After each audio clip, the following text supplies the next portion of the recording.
Edwin, happy birthday.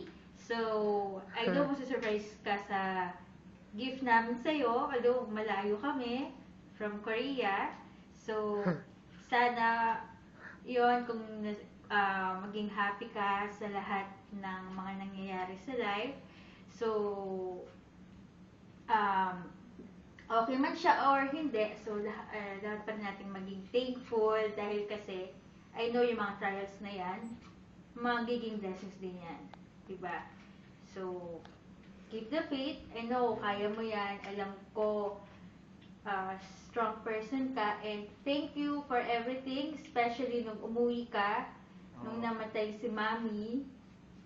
And, yun, kami nakauwi dahil kasi, syempre, bago pa rin sa SM dito noon, so, naka-visit-visa pa lang. At sa lahat-lahat ng mga ginawa mo para sa amin, especially yung nag-aaral ako, hindi ko makakalimutan yung sa algebra, na lagi akong advanced study, and si Tito Edwin yan, the best especially sa math. Diba? And si SM, sadakan. Tito, happy birthday.